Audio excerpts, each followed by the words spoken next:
L'histoire de Benito. Benito était un fils unique qui vivait avec son père et sa mère dans un petit village. Ils étaient très pauvres et, à mesure que le garçon grandissait et voyait à quel point ses parents luttaient pour survivre, il rêvait souvent du moment où il pourrait leur être utile. Un soir, alors qu'ils mangeaient leur frugal repas de riz, le père parla d'un jeune roi qui vivait dans un beau palais à quelque distance de leur village, et le garçon devint très intéressé.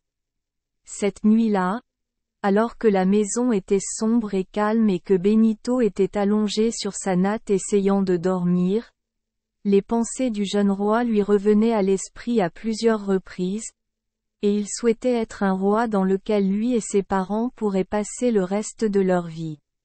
Un beau palais. Le lendemain matin, il se réveilla avec une nouvelle idée. Il allait trouver le roi et lui demander du travail, afin de pouvoir ainsi aider son père et sa mère. Il fallut cependant beaucoup de temps pour persuader ses parents de le laisser partir, car le voyage était long et il craignait que le roi ne se montre pas aimable. Mais finalement ils donnèrent leur accord et le garçon partit. Le voyage s'avéra fastidieux. Après avoir atteint le palais, il ne fut pas autorisé, dans un premier temps, à voir le roi.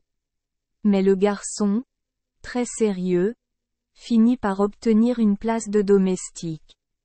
C'était un monde nouveau et étrange pour Benito qui n'avait connu que la vie d'un petit village. Le travail était dur, mais il était heureux de penser qu'il pouvait désormais aider son père et sa mère. Un jour, le roi l'envoya chercher et lui dit : « Je veux que tu m'amènes une belle princesse qui vit dans un pays de l'autre côté de la mer. Partez immédiatement, et si vous échouez, vous serez sévèrement puni. » Le cœur du garçon se serra, car il ne savait que faire. Mais il répondit aussi courageusement que possible : « Je le ferai, mon seigneur, et quitta la chambre du roi. Il se mit aussitôt à préparer les choses pour un long voyage, car il était déterminé à essayer au moins d'exécuter l'ordre. Quand tout fut prêt, Benito commença. Il n'était pas allé bien loin lorsqu'il arriva dans une forêt épaisse, où il aperçut un grand oiseau étroitement lié par des ficelles. « Oh, mon ami, supplia l'oiseau, s'il te plaît, libère-moi de ces liens, et je t'aiderai chaque fois que tu feras appel à moi. » Benito relâcha rapidement l'oiseau, et celui-ci s'envola en lui rappelant qu'il s'appelait Épervier. Benito a continué son voyage jusqu'à ce qu'il arrive à la mer. Incapable de trouver un moyen de traverser, il s'arrêta et regarda tristement les eaux, pensant à la menace du roi s'il échouait. Soudain, il vit nager vers lui le roi des poissons qui lui demanda : « Pourquoi es-tu si triste ? » « Je souhaite traverser la mer pour retrouver la belle princesse, » répondit le garçon. « Eh bien, monte sur mon dos, » dit le poisson, « et je te porterai à travers. » Alors Benito marcha sur le dos et fut transporté sur l'autre rive. Bientôt, il rencontra une femme étrange qui lui demanda ce qu'il cherchait, et quand il lui eut dit, elle dit : « La princesse est gardée dans un château gardé par des géants. Prenez cette épée magique, car elle tuera instantanément tout ce qu'elle touchera. » Et elle lui tendit l'arme. Benito était plus que reconnaissant pour sa gentillesse et continuait plein d'espoir. En approchant du château, il put voir qu'il était entouré de nombreux géants, et dès qu'ils le virent, ils coururent pour le saisir, mais ils n'étaient pas armés car ils virent que ce n'était qu'un enfant. Alors qu'ils approchaient, il toucha avec son épée ceux qui étaient devant lui, et un à un, ils tombèrent morts. Puis les autres s'enfuirent paniqués et laissèrent le château sans surveillance. Benito entra, et lorsqu'il eut raconté sa mission à la princesse, Celle-ci fut trop heureuse de s'échapper de sa captivité et elle partit aussitôt avec lui pour le palais du roi. Au bord de la mer, le roi des poissons les attendait, et ils n'eurent aucune difficulté à traverser la mer, puis à traverser l'épaisse forêt jusqu'au palais, où ils furent reçus avec une grande joie.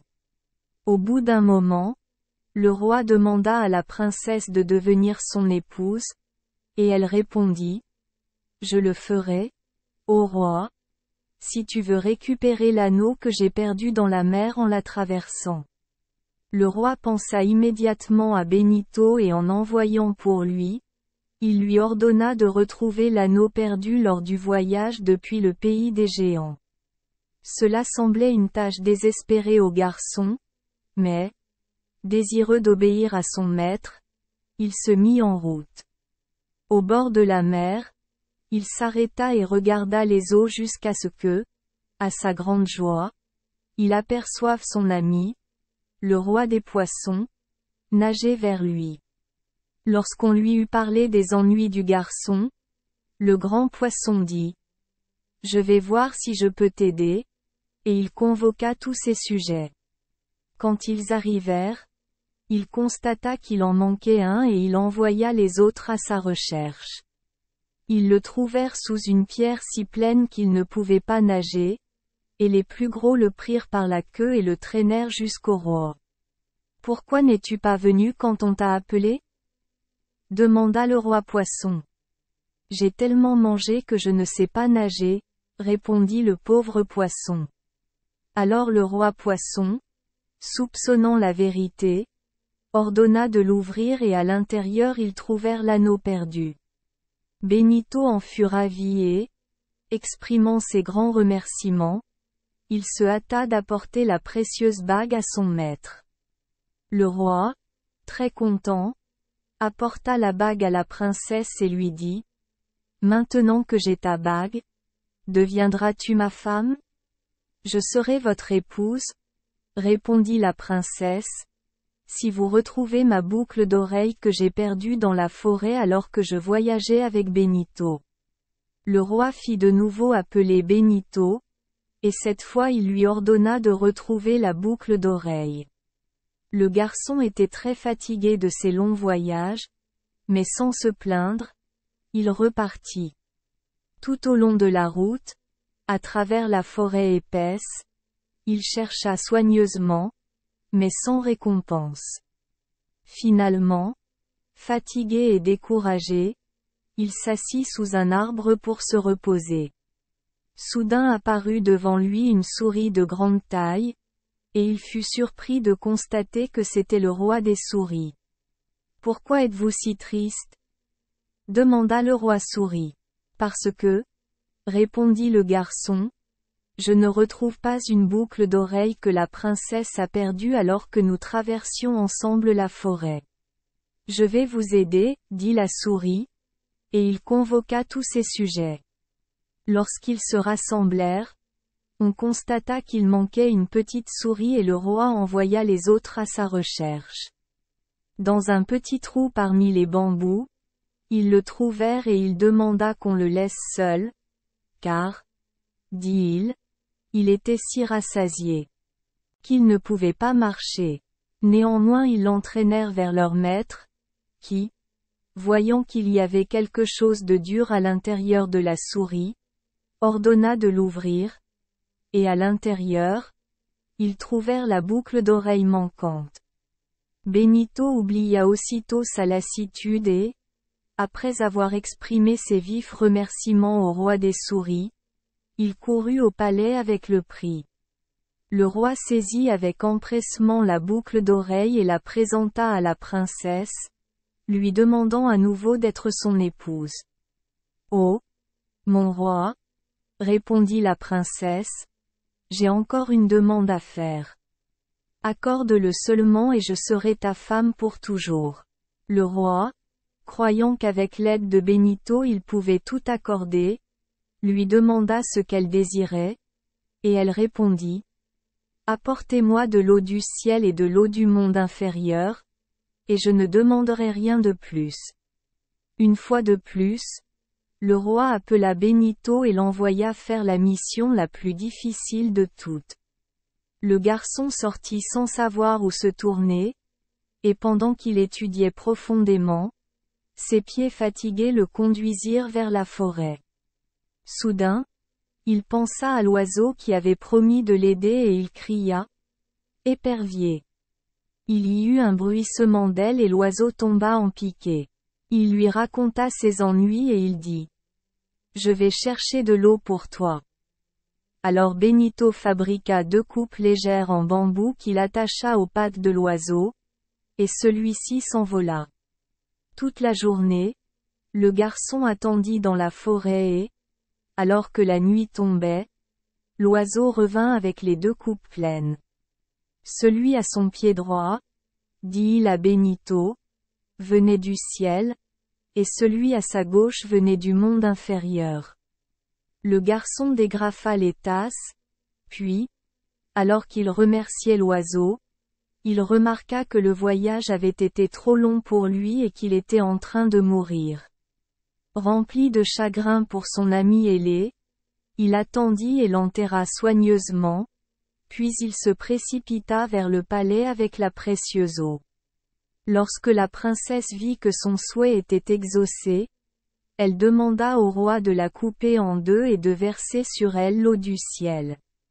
Le roi n'en était pas capable, alors elle se coupa, puis, alors qu'il versait de l'eau sur elle, il la vit devenir la plus belle femme qu'il ait jamais vue. Désireux de devenir lui-même beau, le roi la supplia alors de verser sur lui l'eau de l'autre coupe.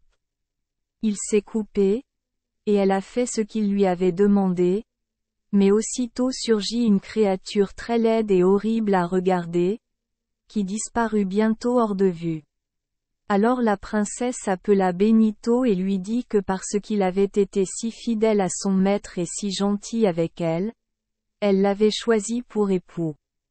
Ils se marièrent au milieu de grandes festivités et devinrent roi et reine de cette terre vaste et fertile. Cependant, pendant toutes ces grandes réjouissances, Benito n'a jamais oublié ses parents. Il leur donna une des plus belles parties de son royaume, et depuis lors ils vécurent tous dans un grand bonheur. Merci les enfants des Esperluette Croisillon 39. Avoir écouté des contes de fées au jour Esperluette Croisillon 39. 8. Espérons que les histoires apporteront aux enfants des moments heureux et significatifs. Si vous aimez notre chaîne, veuillez appuyer sur le bouton S Esperluette Croisillon 39. Abonner, pour ne manquer aucune histoire intéressante. Je vous souhaite une bonne nuit de sommeil et de beaux rêves. Rendez-vous dans la prochaine histoire.